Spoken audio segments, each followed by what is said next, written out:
வணக்கம் நண்பர்களே, இன்றைக்கி நம்ம இந்த ஒரு அருமையான ஈச்சர் கோச்சனை பற்றி தாங்க பார்க்க போகிறோம். தயவு செய்து வீடியோவை ஸ்கிப் பண்ணாமல் பாருங்கள். நீங்கள் வண்டி பெயிண்டிங்கே வந்து பார்த்திங்கன்னா சூப்பராக இருக்கும். நீங்கள் ஃப்ரெண்டில் பார்க்குறப்பே தெரிஞ்சிருக்கும், ரொம்ப நீட்டாக இருக்குது. இந்த வண்டி பார்த்திங்கன்னா 2016 மாடலுங்க, 57 ரெஜிஸ்ட்ரேஷனு. 2016லேயே மதுரை ஆதவன் கோச்சில் வந்து வண்டியை ரீவால்வ் பண்ணியிருக்கிறாங்க. ரொம்ப நீட்டாகவே பண்ணியிருக்காங்கன்னு சொல்லலாம். ஒரு ஸ்டாண்டர்ட் டைப்பில் பெயிண்டிங் இருக்குது. வண்டி பார்க்குறதுக்குமே ரொம்ப நீட்டாக இருக்குங்க.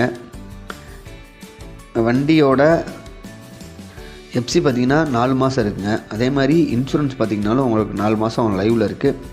டேக்ஸ் பார்த்திங்கன்னா உங்களுக்கு லைஃப் டேக்ஸ் வந்துடுங்க. நீங்கள் பார்க்குறதா வண்டி கண்டிஷன், இதே கண்டிஷனில் தான் இருக்குங்க வண்டி. இந்த வண்டி எங்கே இருக்குதுன்னு பார்த்திங்கன்னா உங்களுக்கே தெரியும், மேலே பார்த்துருப்பீங்க. மதுரையில் இருக்குங்க, மதுரை புதூரில் இருக்குது. நீங்கள் வண்டி பார்க்குறதுன்னா அங்கே தான் வரணும். வண்டிக்குள்ளே பார்த்திங்கன்னா